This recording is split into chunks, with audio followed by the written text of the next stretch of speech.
He was like, dude, you would not believe the amount of time I spent trying to get a real tiger in here.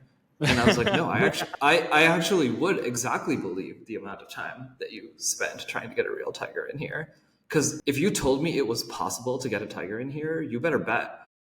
Like, all of a sudden, it's like, if there's like a 2% chance, it's like, yeah, 2 seems high. Like, I'll just, we can figure it out, like that all of a sudden, as soon as you open the door, it's like, I'm going to step into the room. Yeah. The other one that I'm like obsessed with right now, and it's actually a resurgence of an obsession. Have you ever like heard of a player's piano?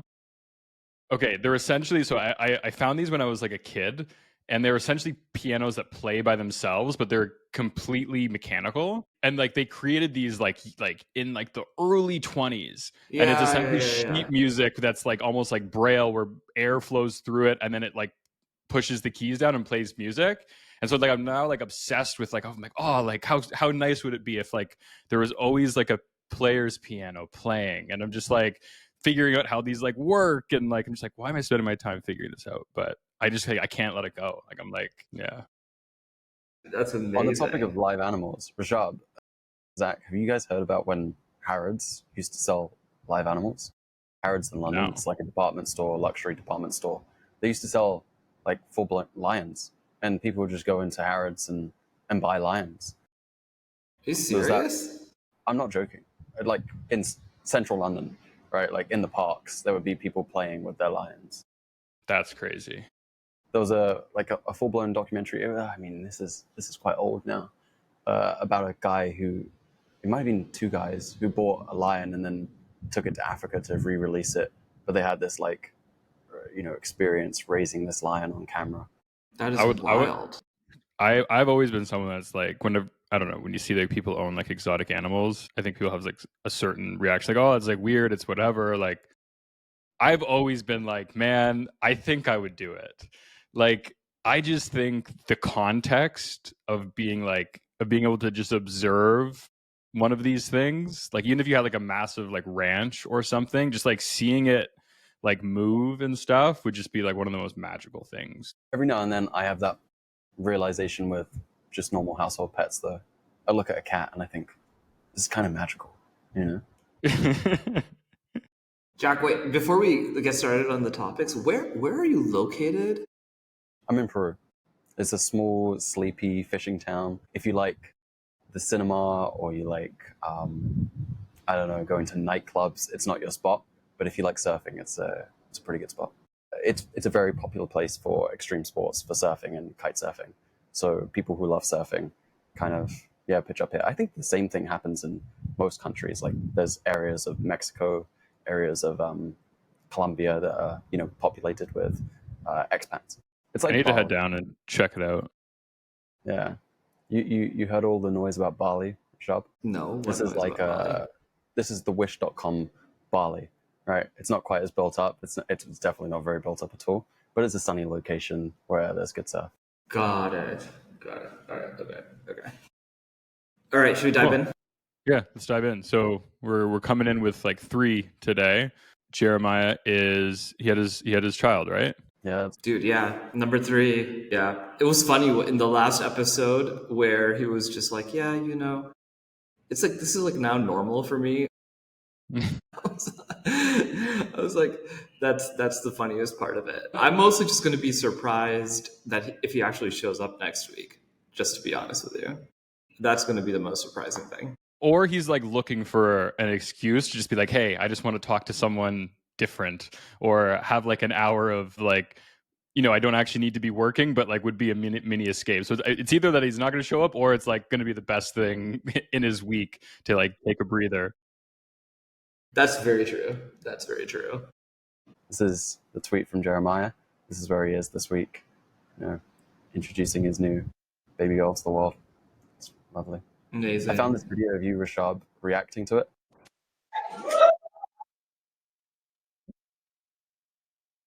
Strong play. Oh, that's funny. What is all this about? Did you do an event with your team? Dude, yeah. I'm not like a big like rah-rah person, actually. So this is like completely anti my personality. But like that was our team offsite. And like at the end of the day, the people's energy is only ever going to be as high as your energy is. And like I finally realized that because I can't remember. I think it was Frank Slootman. He said it somewhere. He was like talking about the simplest situation. He was talking about somebody coming in and pitching like a design for a T-shirt for some offsite they were going to do or something like that. And he was like, so this person walks in, person on the team walks in to like pitch me the T-shirt, and they think it's like, hey, I just need to get him to say okay, so I just gonna come in, show him, and like leave. And so it just says like, hey Frank, here's like what we're gonna do. Here's what the T-shirt looks like. And he was like, no. It's like, you're so unexcited by the design of this T-shirt, so I'm unexcited too. And I was like, wow, like that is a really good point. Like the excitement ceiling is set by the person who is like coming in to the call and setting whatever the ceiling is. And then after that, everybody else is going to be somewhere underneath that ceiling. That's like literally why I did it. Like I was just like, I'm going to go set the ceiling super high, so that way people land wherever they land, but I'm not going to set an artificially low ceiling. And so I just went way over the top. And the most over the top thing I could think of was the Steve Ballmer, like developers, basically. So you want to know a crazy hack? It works on calls with external parties too. You can just say the words, guys, I'm so excited to be on this call with you.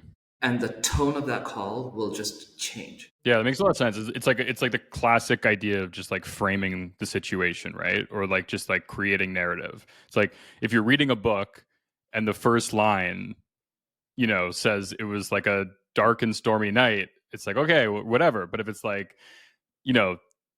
it was the most incredible sunset you've ever seen in your entire, like, it's like your expectation of what's to come is completely different. Your expectation of what's going to unfold is completely different. It's a really good point. I feel like I need to be more mindful about that kind of stuff, because I'm like, I think I get very excited about stuff randomly, but I would say like, as like a general like generally I'm like very to the point and like very just like, this is reality and this is the state of affairs. And like, I feel like my output doesn't really change that much based on my excitement, but I can definitely see on like a receiving party how like it's the number one thing that affects, the next hour, day, and then week, like after that call. So I'm actually going to like probably reflect on this a little bit.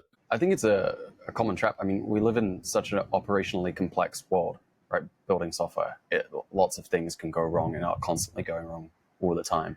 But things are actually a lot simpler, right? Especially when it comes to conversation. But, like you said, Rashad, with leading teams, right? Smiling has a huge impact. The way you turn up has an incredibly huge impact.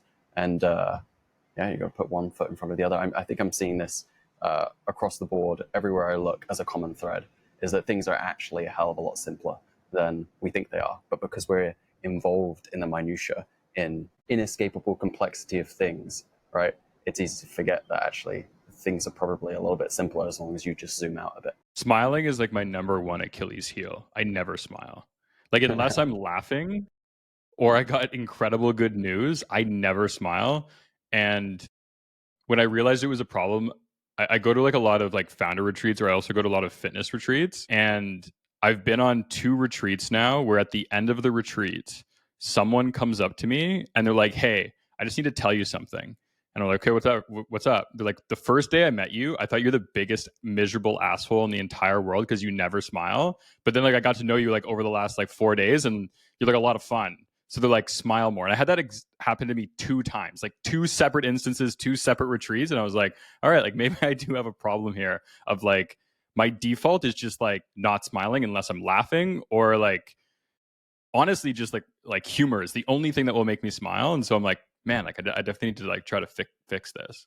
It's kind of wild, the sets of things that you end up having to pay attention to. Especially like when your impact is multiplicative for whatever reason. So like you're a founder, you have like a lot of distribution for whatever reason. like just the ways people will read different parts of what you do is just astonishing, like truly astonishing.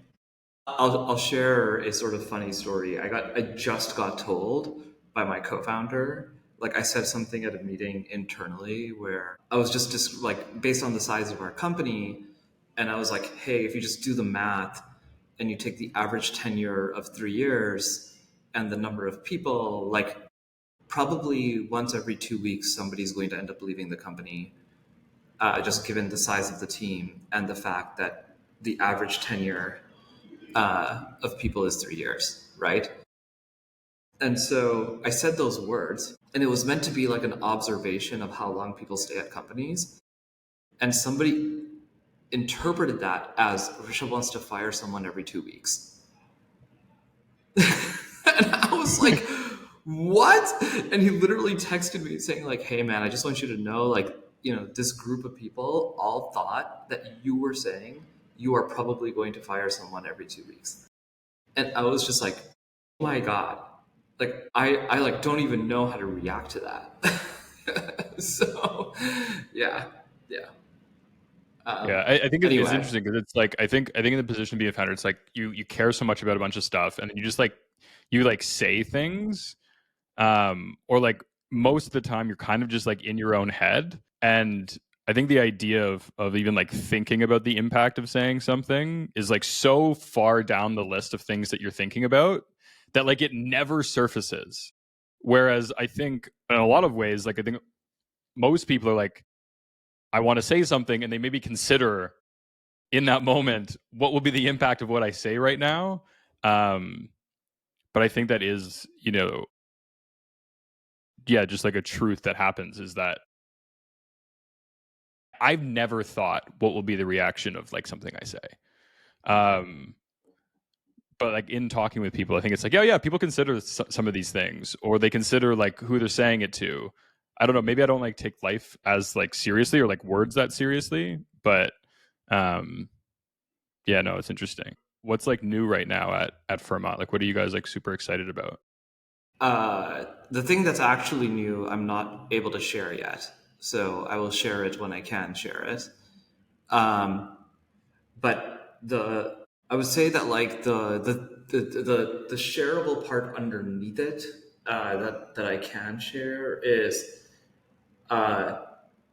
we're expanding pretty aggressively right now. And so like our traditional sort of like go to market has been, hey, we're going to pursue mid-market brands and we're just going to like sign them through a sales motion, whatever. We just announced our like agency program like a month ago. And then the one that's coming is we're going to have like a touchless self-serve version of the product, which I'm very excited about.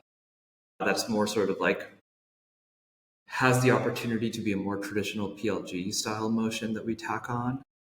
And I think that we will just create coverage across the market with the different like offerings and motions associated with them. And that is like very exciting. And I mean, Rabba well, so it also like leans on the strengths of the team really well too. Yeah. Nice. What about you? What's coming up at Foreplay? If this podcast was getting launched today, I wouldn't be able to share it, but like I think we'll be like a couple weeks like trailing, so I'll just share it. We're coming out with like a new product called Lens, which is just creative analytics to sort of like complete our workflow. And so I've just been like in product for the last, honestly, since like December 15th, working on this. And I'm at the point now where I realized I realized a realization, which was that the last 10% of a product is significantly harder than the previous 90%. And like there's a part of me that's like, I shouldn't even have cared as much as I did about the first 90%. Because in the last 10%, so much of it is going to shift, and like so much of it was almost like, now I'm kind of considering how do you get to be like, oh, we're at the last 10% faster, rather than even thinking about how much can we do in the first 90%, because it really is in like that last 10% that like all of like the decisions are made. And so I'm really excited about it. Yeah. Sorry, while we're just talking about it, I have to give an idea, which is create the version that you would be comfortable launching to 100 customers, but not more. That's the way that we do it. So even for us, also for this self-serve thing, the way we did it is like, we will not launch it publicly. We're going to send it to an email list of like 500 customers from one of our marketing email lists. We're going to like segment it, send it to only the 500. So that way we get like a subset who are interacting with it. And then because you put the finish line as I'm going to send it to this list as opposed to I'm going to GA it, you get to that 90% point very fast. Cool. No, that's super helpful because we're kind of at that right now where we essentially added a tab inside of the app in which you need to fill out a form to then get access, and we're kind of just like onboarding sort of like beta brands onto it. But it's like, yeah, there's just so many moving parts right now, right? Because it's like, oh, the product is still being built, and then there's like feedback coming from the beta list, and so like prioritizing that and everything like that, and then we're like so PLG that there can't really, but by the time we go to just like general, like we cannot have like little issues, you know? And so it's moving. But I'm super excited about it. I think it's going to like completely change like the unit economics of our business. And I think it's going to make a lot of I think it's going to make a lot of customers very happy. Essentially, the situation we're in right now is like we have a ton of like product love, and there's people using other products that they don't love. In combination with Foreplay, and just like bringing it in and like taking our product approach and like how much we care about like user experience and things like that, I'm like just like very excited about, because I think it's something that people actually want. The other like really interesting thing is that like, it's the first product that honestly that I've launched where I was like, there's certainly product market fit in the product category. Like everything we've done up until now were kind of just like things that I thought of, or like things that would be useful, or like things that like a couple customers had mentioned. Whereas like this, we kind of have like some market sort of buy-in already about like the product category. And so yeah, I'm like super excited about it. I think the biggest mistake that I made is I used it as an opportunity to fix a bunch of other things that I had on the back burner, like new website and like new messaging and like all of this kind of stuff. Where it's like, oh, this is the time to do it. But like realistically, when you're coming out with a new product, the thing you shouldn't do is like change a bunch of other stuff. But I often get sucked into being like, this is a moment, like let's do it all and like make it clean and button up all of the loose ends that I've let sort of like trail on for like the last 12 months. So feeling very scattered, but like pretty stoked to just get it out the door. And so this is going to launch by the time this airs, so by mid-April. Yeah, our initial launch date was April 9th, but I think it's going to be mid-April, if not like last week of April. Yeah. Nice. Dude, that's exciting. That's super exciting. I'd love to hear you guys' thoughts on minimum viable product. It sounded like you were going maybe a little close to that, Rashad, a second ago. Not sure. I imagine you're both very familiar with the term.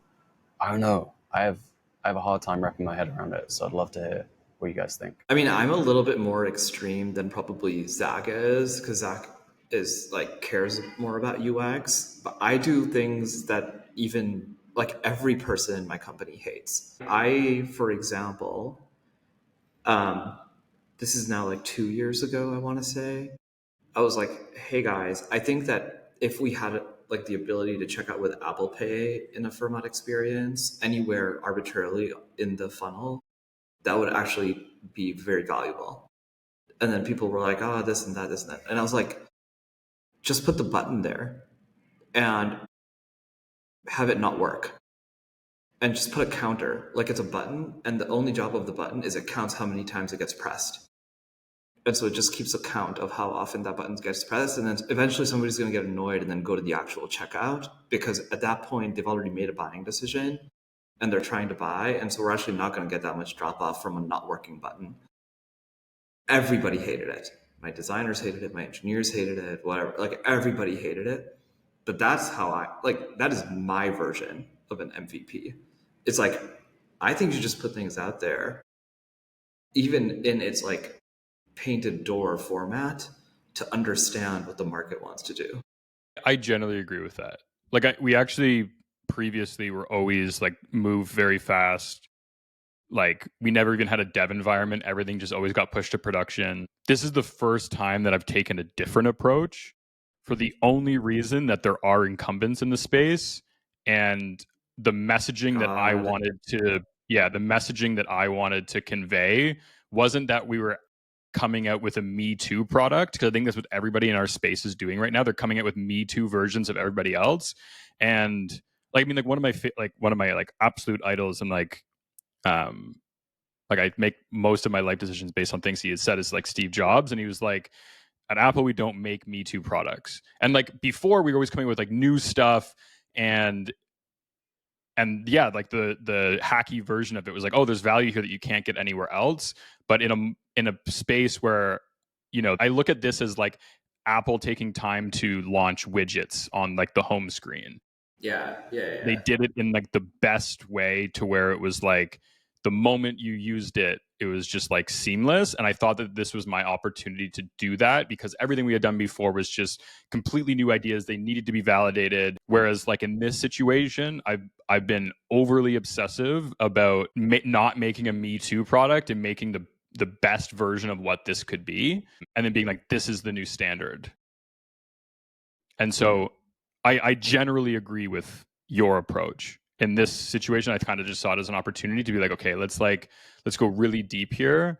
And in a way, I looked at it as a challenge for myself of how do you plan with like excellence being the final objective, rather than our normal approach, which was like, we get to excellence through iteration. And again, like it's been like painful. But I think I've like learned a lot. And I think now in the future, I know what the more hybrid approach will be. And so I think it's been like, one, like super rewarding, two, like a really good learning experience. But right now we're in like that, like the no man's land of 10%, which is just like hell. Yeah, I believe that, dude. I believe that. I'm not sure what the difference is between an MVP and a Me Too product is, but when I first came across MVP, I thought there's already an MVP. It's the most valuable player, right? Or the most valuable product. And I think maybe that's not the same thing as a minimum viable product, right? And to your point, Zach, about the Me Too products, right? And there's just so many Me Too products, so many products that are carbon copies of each other. I think the founders that are doing something different, that people love more than the generic alternative, are making their margin there by making something better. There's a race to zero in the Me Too products, right? When you have a huge amount of options, they're all perfectly suitable alternatives to each other, then the price just drops, right? The supply of alternatives outstrips the demand. But if you're making clothes, you probably don't want to compete with Shein, right? You want to make something that's better. If you're making supplements, you don't want to compete with the cheap Chinese supplements. You want to be making something better, grass-fed, organic, something that works, right? Or is it at least really tasty, right? If the time to market for a completely new market entrant to do exactly what you're doing is zero, then I feel like it won't take long before the market's saturated and your minimum viable product isn't even a viable product anymore. Yeah, I think another consideration too, just like with the size of our development team, is that the most taxing thing that we have is like bugs that come up on things we've already launched. And so there was another, and like, I'm not saying that we're gonna have zero bugs with the new thing, but there was a part of me that was like, I want people working intensely on the things that matter as much as possible. And like bugs aren't like, they're kind of just like maintenance, right? And so I was really kind of like thinking of how can we get this out to where the day one maintenance would be lower and less fire drills. I'm excited to get back to like shipping small features on the products we already exist, because like I love the velocity and I love the speed, and it like makes me feel accomplished. But like this one was just like end to end, let's do this thing. Yeah, it's been fun. So yeah, I'm excited to get it out. How do you think about managing your time? I'm horrible. Like on a given day. Oh, really? Yeah, I'm horrible at it. So I was not expecting that.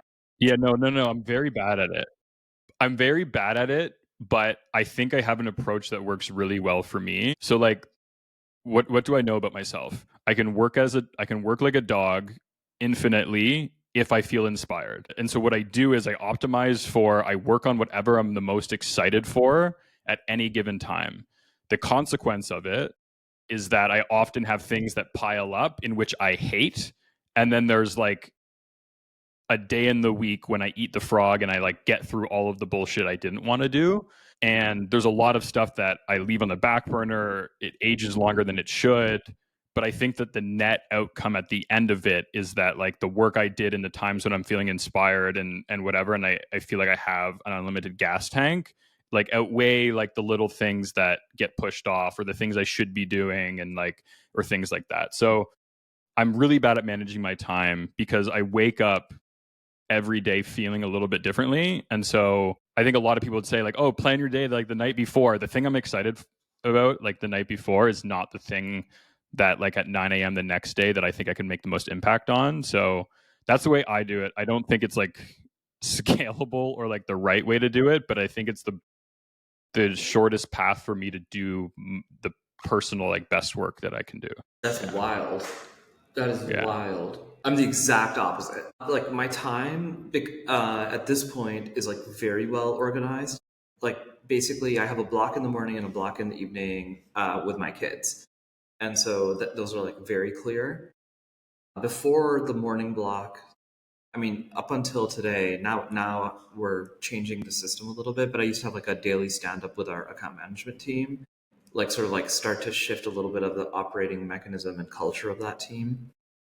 But then during the day, it's like basically from call it like 8:30 to 5. The way that I'm like thinking about how to spend my time is over the week, I need to have a day when I'm seeing the entire customer pipeline. So I do that every Tuesday. Then I need to meet with my leadership team to decide like, hey, what do we want to do the next week, which we do at the end of the week. And then I do one-on-ones mostly in the afternoons. So that way I can like do external meetings and real work in the mornings, basically. And so like my sort of like schedule over the course of a week and within a day is like quite well defined in order to optimize for the types of activities that I need to do at different points during the day. And then like with my inbox and messages and things like that, it's like only the important things get replied to and everything else just gets ignored. It's like they just still get replies. If somebody DMs me in Slack internally at the company, they're not getting a response.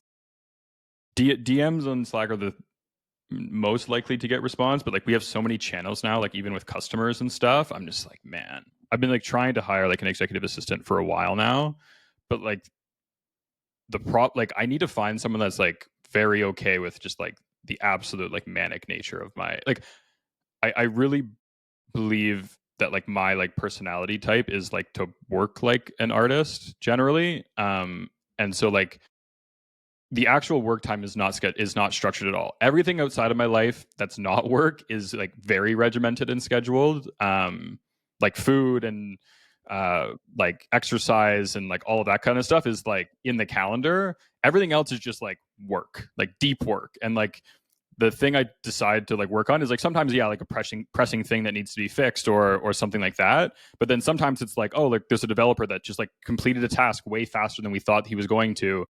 And so the way that I look at like, okay, what's the best thing that I can do to unlock him right now? It's like, okay, like I just need to go into product and figure out what he's going to work on if we didn't plan it properly of what he was going to work on next. I would like to get to a place where I could be like, oh, today's like the day I'm going to work on like marketing stuff or like with the marketing team or something like that. But yeah, it just doesn't like I very much sometimes go like, you know what, like your mind's kind of like a manic thing, like just like hold on to it like a bull and like just like go for the ride is like kind of my approach.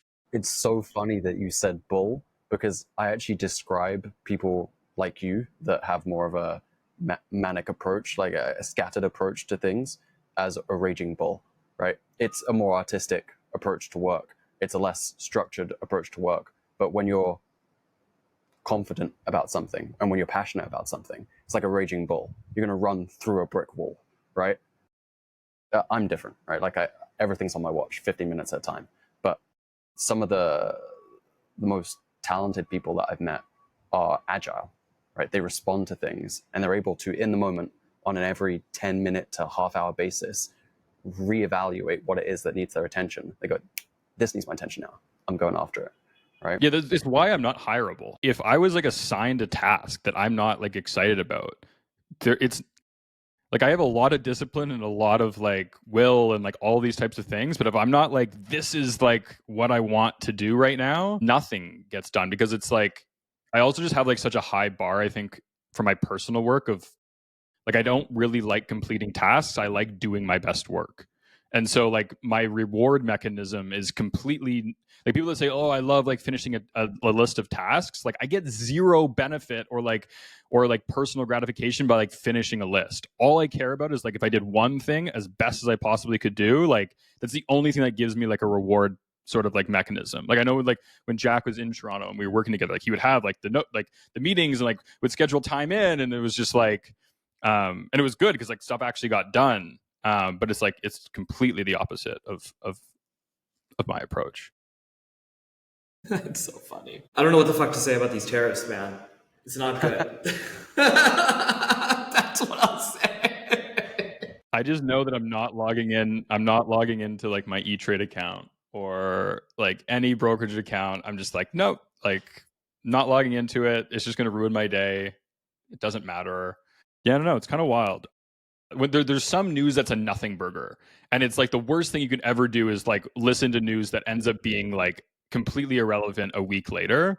I'm pretty confident that we are living through like a change in the world, and like what outcomes are possible, like complete restructuring of like the United States economy, which is like kind of cool and interesting. But then on the other side of that is like, I don't know, like there's a higher chance of like de-dollarization across the entire world. It's like, okay, well, what does that mean? And like on both sides of it, like there's good things that happen and there's bad things that would happen. But like we are, I think, in a way, like living through like a shift in history with these things. And I don't think it's just news hype. I think the way that potentially news is presenting it as hype, but like I think we are living through a change, like, which is, I don't know, it's cool, I guess.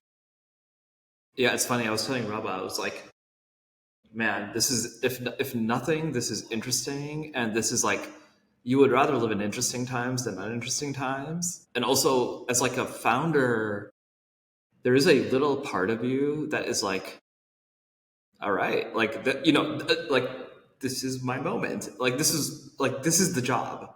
Because it turns out everything that you plan for, you can execute on. And like other people on the team can execute on. It's like the startup journey is by definition the things that punch you in the face that you didn't expect. And it is always like, for me, the most extreme version of that was when SVB went under and like 100% of our money was at SVB. And I was like, well, I wasn't expecting that. Yeah. And it's like, of course I worked on it the whole weekend, but it's kind of like, I wasn't like panicked. It was kind of like I'm going to work on it. And like, that's the job, right? Same thing with the tariffs. It's like, you can't, panicking is not going to do anything. And so it's like, okay, this is now the thing. It's different than we thought it was going to be. And now this is the job. And especially in software, you have the benefit of being highly agile. Like, look, don't get me wrong. If you're like, supply chain has to move and things like that, like those are like really hard to do. And those are like the types of things that obviously like people like us are going to do whatever we can to be helpful. And at the same time, it's just true that in like SaaS, when wild things like this happen, the fact that it is more adaptable, you're expected to be able to react quickly because you can, basically. Yeah, I think approaching these is always like, I think this applies to almost anything. Like generally, I think the most stoic approach to anything is always like the best one.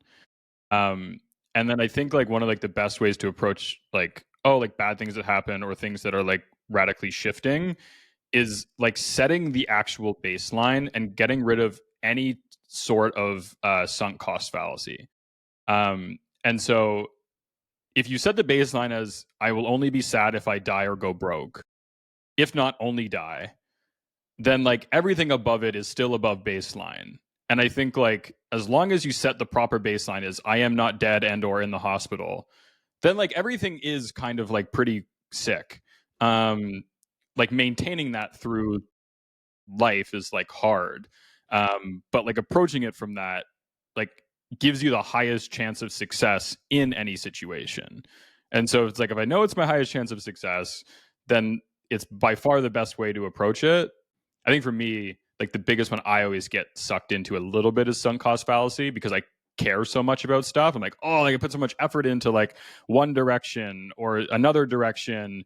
And it does feel like what hours of my finite life did I give up for something that's not going to happen? I always just go back to like, okay, baseline is dead and or terminally ill. And everything above that is radically awesome opportunity. I think I land on that maybe 50% of the time, and like the other 50%, I'm like, this sucks. What the fuck is going on? But I think that's the best approach.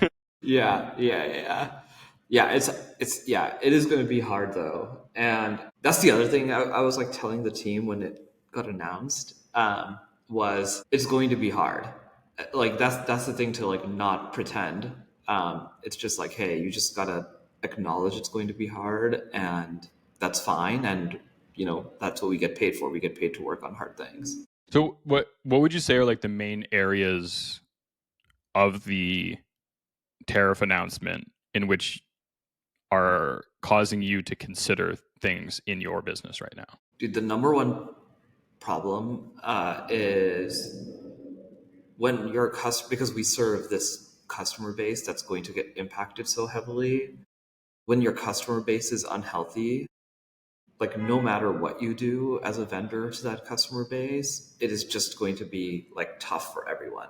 Like budgets get reevaluated, people get exited. So like your users are getting potentially exited from their jobs.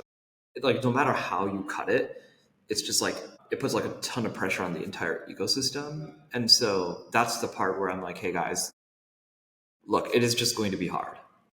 No matter how we cut it, it's going to be hard. And so let's just be prepared to like interact with hard things and just know that we will like have to navigate through it, right? And it's so volatile, which is the other part that makes it hard. And people don't love volatility. And so that's like those two forces combined. I think it's just important to like be upfront with the team and be upfront with people, basically. I think in one of our last conversations, you were speaking about how the problem that Fermat exists to solve, and the environment that we're experiencing is another problem that has to be solved, right? Maybe a bigger problem, right?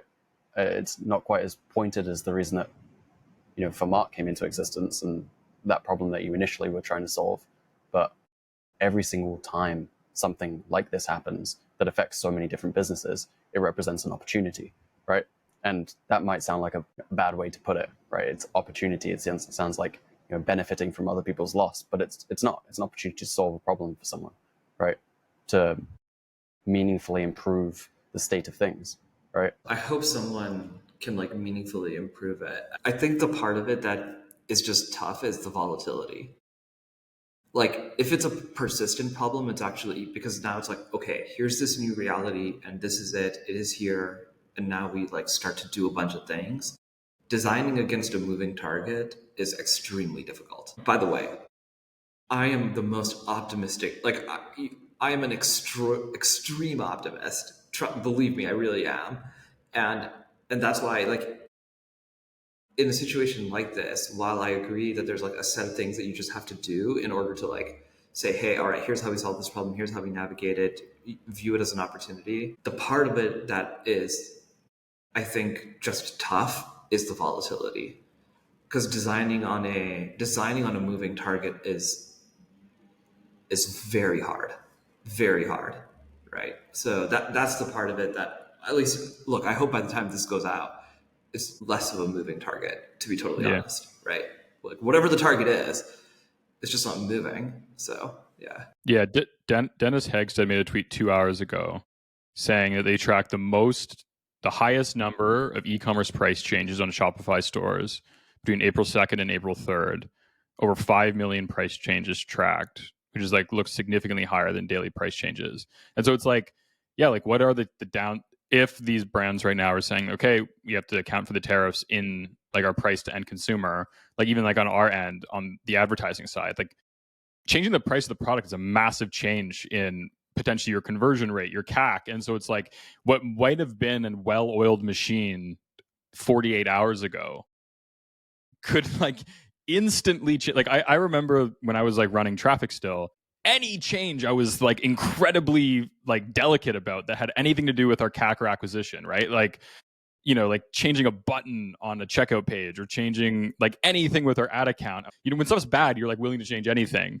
When stuff's good, you're kind of like, oh, like there's tons of like apprehension to it. And so it's interesting to see that, like, yeah, there'll be like a lot of changes, right? Like it's there's a world in which the offer you are running right now will not be your winning offer anymore. And you have to like go and discover that and find it. But again, then there's opportunities for this. Right? Like how does Fermat allow people to, you know, potentially test, you know, their pricing on products and their funnel and find what is the new reality of what will work for them and stuff like that. So yeah, no, I think we'll Jack, I'm going to go on your side of the fence. You know what? We're just going to start viewing all of this as opportunities. Someone's going to win, right? Someone's going to win and someone's going to roll over. And I mean, you don't get to choose, but you get to choose which direction you're going to strive in, right? Totally. There's going to be a lot of businesses that go, well, the environment at large, it just beat me, right? I can't continue, right? And maybe that's true. And then there's going to be people that look at this and they go, I'm gonna find the way through. yeah, totally. There's a world in which right now you have a business that was the most expensive option, right? In whatever your category was. Like maybe you were the premium option and you maybe don't need to shift pricing, and it instantly potentially like you know, brands that don't have as much of like luxury positioning or whatever are now like in your price category and your conversion rate goes up, right? Like it like there's like an endless butterfly effect of like the effect this has like both positively and negatively on like anybody affected by tariffs. I mean, luckily software is not affected by tariffs like directly on like a cash collected basis, but it might be in the future, right? Like I was like thinking about that. I was like, man, if we needed to start paying a 25% tariff to the customers that we serve in the US or whatever it is, like that would be a massive change to like our unit economics. All right, guys, I got to head out, but this one was awesome. Yeah. Sweet. See you next week. Awesome. See ya. See you.